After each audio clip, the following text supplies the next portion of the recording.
So what are we looking at? The biggest area that we come across is lifestyle adjustment. People are not prepared for going away. It is grueling times. It does have an effect physically, mentally and emotionally on all people involved, which we will be covering today. So the three main areas of making it work are physical conditioning, being prepared for that, as we go along, mental preparedness and emotional preparedness. So what is physical preparedness? Well, all of a sudden, if you're doing a 9-to-5 job here, 38-hour week, and you decide for whatever reason to do FIFO, you've gone from working thereabouts 8 hours a day, 5 days, coming home, relaxing, weekends playing with your mates and or family, to a huge shock. All of a sudden, you're on a mining site, the next day you're working and it's 12 long hours. We have shift work, 12 hours of physical work takes its toll. You also have to be mindful that it's shift work. So one week you might be doing 8 days morning for 12 hours start. The next time you go up, it might be 12 hours in the night time. So the sleep patterns are very much disturbed. At the same time, it creates tiredness and fatigue. Now this happens, it's not just the one-off, just by getting used to the hours. It happens regularly, whether you've done it for 2 years or 5 years. There is always going to be an element of tiredness and fatigue, different sleep patterns that we need to be aware of, because it does disrupt and impact on our everyday living. What we've also got to remind ourselves of is when we come back from an 8-day, 12-hour shift, or a 2-week on 12-hour shift, or it could be 4 weeks. Regardless, it's all grueling and has an impact physically. We have to also be mindful that when you come back, which I'll discuss in further later, those people need 2 to 3 days to come down. Physically, emotionally and mentally, you need to allow that time. So having been prepared for it and knowing that you're going to go into a complete change of lifestyle, have it in the back of your mind.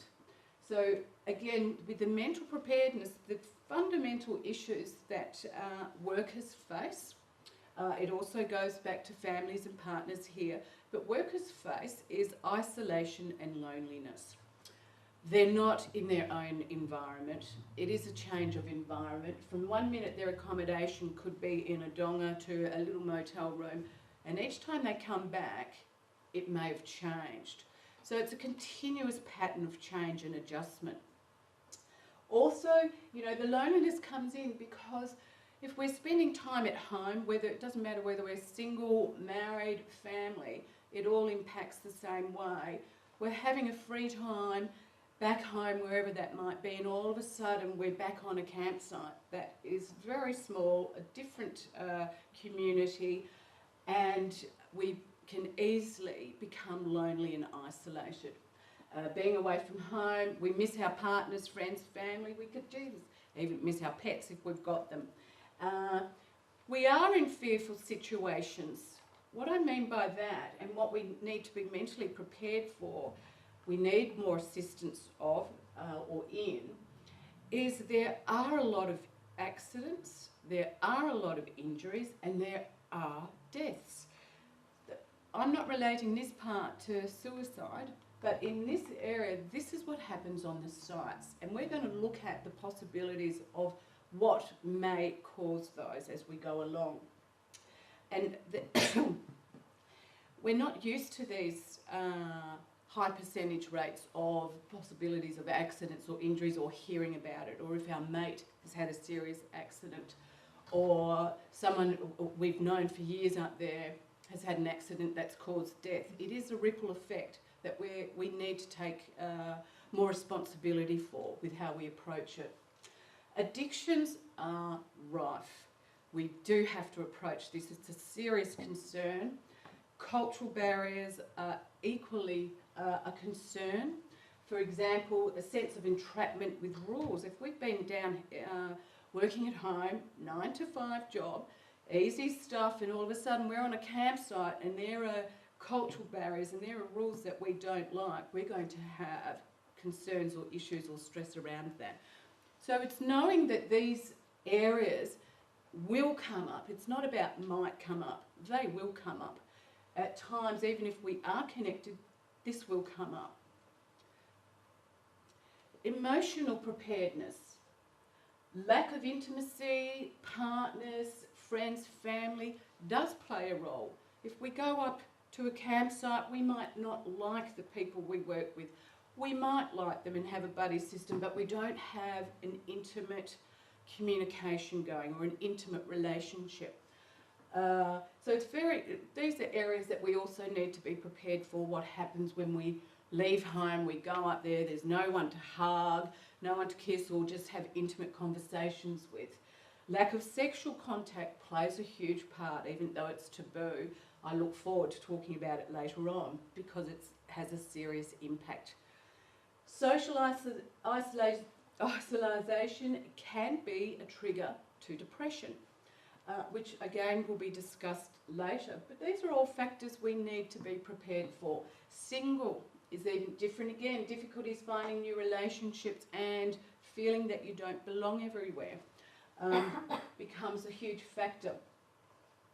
So the reason why I've decided to go with 3 core areas that need looking into. Remember, we need the physical conditioning to be prepared, the mental preparedness and the emotional. And I'm going to come back to that in a moment and explain my own personal experience and what I've witnessed as well as FIFO workers who do come to see me. Cultural barriers are a disgrace. I've seen it firsthand what happens as well, so I'm quite happy to explain in my little area of what I've experienced, but it is a boys' club. We do need to be mindful. Newcomers are picked on. I mean, I'm creating the most negative. There are, of course, along the way, absolute positives too, but this is what we need to be prepared for. The positives make us feel good regardless. The negatives and what we need to be prepared for are what we work on for change. And remember, this is about lifestyle adjustment. So gender biased is very rife as well. The bullying is horrendous for all ages.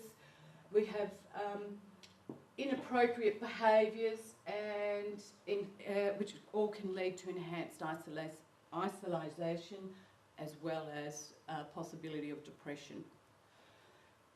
Why I'm looking at this, the Boys Club, just to give you a quick experience of what I've gone through. Some years ago, because I was seeing so many FIFO workers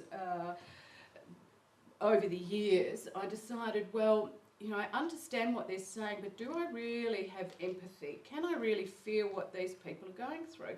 And to be honest, I couldn't. So I decided, and I did have an opportunity, I went to Kalgoorlie. But fortunately it was pretty easy for me in a sense that I didn't go on a mine site working FIFO. I worked in a friend's hotel in a bottle shop. And I wanted 10 to 12 hour days, 8 days on, 5 days off, back, home, back, home. I did 3 shifts and I was grateful when it ended. However, it gave me great insight to what people go through.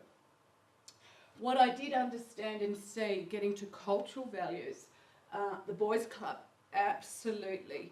I managed to make friends with drilling companies and I saw that nobody else was allowed to even enter into this little Boys Club. People wanted to and they tried and they couldn't. The sad thing about this and where we need to really focus on changing cultural barriers is one young person that I can talk about who was new in this particular company, had very, very little experience. He was 26 with a lot of older guys, so they're ingrown with their mentality and how they operate. This person, which I will go through with addictions as well, made a mistake of drinking too much the night before. Unfortunately, the day after, doing a 12-hour shift, he broke a drill worth $25,000+. The work site had to stop Now these boys were angry, very, very angry. But at the same time, it was an accident, and did he cop it? And the way he was treated and belittled was nothing short of an eye-opener of abuse. It goes on everywhere. And so from that was huge emotional stress. And I've spoken to him, a couple of days after. He could not get himself back together. He was so traumatised. And I'm not going to go through the impact of that, as Richard will cover that later on. But it was a very sad state of affairs. And to give you a summary on it, some weeks or some months later, in actual fact, because he did continue to be bullied with the culture up there, he did, in fact, I was informed, commit suicide, which is why I want to talk about the importance of cultural barriers. There is a macho area going on. Gender bias. I did have an opportunity to speak to a couple of females up there, and they were picked on as well because they were female. Whilst we read about a lot of females having a great time, which is good, these two particular females had issues around that.